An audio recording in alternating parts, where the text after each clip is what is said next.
안녕하세요. 홀덤닥터 제이입니다. 다들 굴런 이어가고 계시는지요? 최근에 홀덤을 시작한 지 얼마 안 되는 사람으로부터 이런 말을 들었습니다. 홀덤은 정말 실력인가? 홀덤은 자리와 딜러와의 사대가 전부인 것 같아 라고요.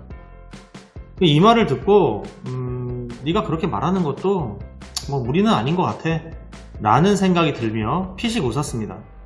그런데 어떤 사람으로부터는 이런 말을 들었습니다. 홀덤은 반드시 실력이 존재해. 그러나 그것은 겸손해야 가능한 일이야 라고요. 이 두 사람의 홀덤 경력은 크게 차이가 나지 않아요. 그런데 왜 이렇게 상반된 의견이 나오는 것일까요? 여러분들은 홀덤이 운빨 게임이라고 생각을 하시나요? 아니면 실력 게임이라고 생각을 하시나요? 지금 이 시간부터 몇 차례에 걸쳐서 홀덤의 본질에 대한 부분을 제멋대로 소통방송의 주제로 다뤄보려고 합니다. 이번에 다룰 주제는 홀덤은 땡땡과의 사대가 중요한가 입니다.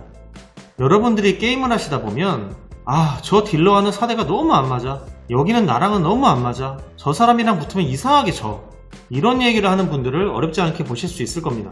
어쩌면 여러분들이 이런 얘기를 하고 있을지도 모르죠. 만약 여러분이 그런 생각을 갖고 있다면 지금 이 시간부터는 그런 생각을 떨쳐버리세요. 이런 얘기는 우스갯소리로 하는 것이지 이것을 진심으로 믿고 그렇게 생각을 한다면 더 이상 홀덤을 진지하게 접근해서는 안 됩니다. 그리고 어떤 공부나 핸드 토론도 하지 말 것을 권유드립니다. 진심이에요. 스트레스 받지 마시고 차라리 레크리에이션 유저들처럼 즐겁게 게임하시는 것이 신상에 이롭습니다. 딜러와의 사대가 잘 안 맞는다고요? 그럴 수도 있겠죠. 그럼 사대가 잘 맞는 딜러가 있겠네요. 그럼 여러분은 그 딜러가, 그러니까 사대가 잘 맞는 딜러가 카드를 나눠줄 때만 플레이를 하시면 됩니다. 안 맞는 딜러가 카드를 나눠줄 때 왜 플레이를 하시나요? 어차피 질 텐데. 여기는 나랑은 안 맞아, 이렇게 생각하시는 분들은 다른 곳을 가세요. 절이 싫으면 중이 떠난다고 했죠. 안 되는 곳에서 굳이 이겨보겠다고 바득바득 할 필요가 있을까요? 그런데 한 가지 재미있는 사실은 이렇게 생각하고 있는데 사대가 안 맞는 딜러가 준 핸드로 빅팟을 이긴다던가 승률이 안 좋은 것에서 대승을 거두는 경우가 있어요. 그럴 때에는 그 전에 생각했던 건 싹 다 잊고 자기가 잘해서 이긴 것으로 생각을 합니다. 대부분의 사람들은 자기가 이긴 핸드는 기억하지 못하고 진 핸드는 아주 뚜렷하게 기억하는 이상한 특징이 있어요. A와 B가 있다고 하겠습니다. 둘 다 평소에 역전당하는 것에 대해서 잘 툴툴대는 사람들인데요. 그러다가 이 둘이 붙었어요. 그런데 A가 B에게 역전승을 거둡니다. 그러면 B는 A와의 승부를 처음부터 끝까지 생생하게 기억을 하는데 A는 그런 일이 있었나? 기억이 안 나 라며 생각조차 못해요. 그런데 반대의 경우가 또 생기면 A와 B의 입장이 다를 뿐 느끼는 바는 또 똑같을 겁니다. 이게 참 바보 같아요.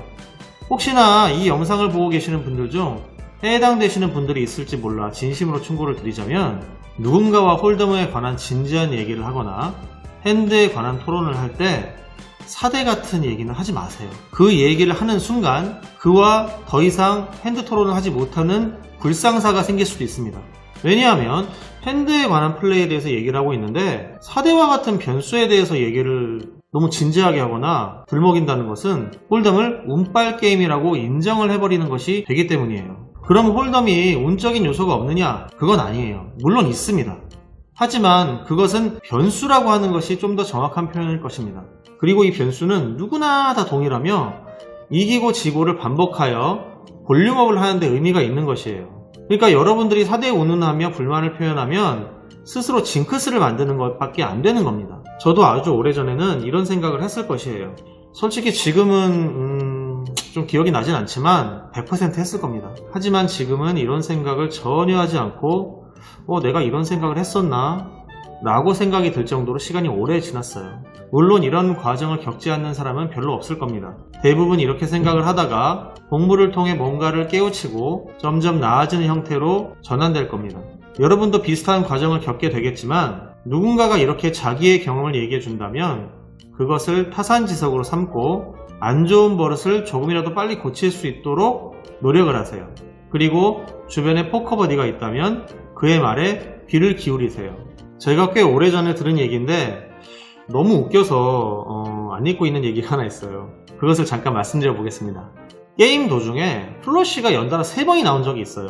그러자 딱 봐도 게임을 많이 해보지 않은 플레이어가 옆에 앉은 친구에게 야 여기는 플러시가 잘 뜨더라 이런 얘기를 하는 거예요. 제가 그 얘기를 듣고 빵 터졌는데 옆에서 어떤 사람이 그 사람한테 홀덤 얼마나 했냐고 물어보는 거예요. 그리고 그 친구는 1년 조금 못 됐다고 대답을 했습니다.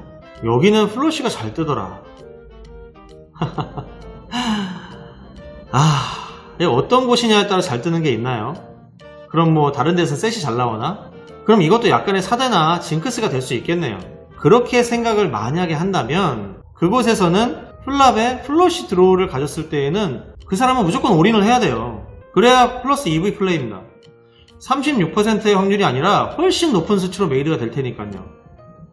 다른 사람들의 생각을 무시하는 것은 아닙니다만 너무 황당한 말에 실소를 하고 말았습니다. 딜러와의 사대가 안 맞아서 결과가 안 좋다고 툴툴대시는 분들이 있는데요. 또 어떤 분들은 그런 이유로 런이나 흐름까지 안 좋다고 핑계를 대시기도 해요. 그런데 뭐 딜러와의 사대와 같은 이런 거 그리고 흐름, 런 이런 걸 혼동하면 안 됩니다. 우리가 게임을 하다 보면 흐름이 안 좋을 때가 분명히 있어요. 그것이 배드빗에 의한 것일 수도 있고 계속 2등패를 들고 지는 데서 오는 안 좋은 흐름일 수도 있습니다. 어떤 날은 죽었다 깨나도 용을 써도 아무리 해봐도 처음부터 끝까지 계속 지는 날이 있어요. 그럼 이것도 미신이나 사대와 같은 걸까요? 저는 이건 좀 다르다고 생각을 해요. 어쨌든 그쪽으로 생각하지 않는다 하더라도 게임에 승리하기 위해서는 아웃 타이밍을 잘 잡는 것이 꽤 중요합니다. 홀덤에 관한 어떤 요소든 중요하지 않은 것은 없습니다. 하지만 그 요소가 어떻게 해석되느냐에 따라서 내용이 완전히 달라지기도 하죠. 홀덤을 운빨 게임이라고 믿는 분들은 우연성에 근거한 요소들이 굉장히 민감할 것이며 확률 게임이라고 생각하는 사람들은 그런 요소들에 그렇게 크게 개의치하지 않을 것이에요. 때로는 여러분들에게 계속된 배드빗을 선사하는 딜러가 있다고 해도 그 결과를 딜러와 연관지어서 생각을 하지 않는 플레이어가 되었으면 좋겠습니다. 저번 시간에도 말씀드렸지만 인간은 망각의 동물이기에 시간이 지나면 자연스럽게 잊혀지게 돼 있어요. 하지만 깊숙이 각인된 안 좋은 생각은 게임의 결과에 큰 영향을 미칠 수 있으니 항상 긍정적인 마인드로 무장을 하세요. 제멋대로 소통방송 11회차는 이것으로 마치도록 하겠습니다. 긴 시간 시청해주신 여러분 감사합니다. 그럼 오늘도 행복한 하루 되세요.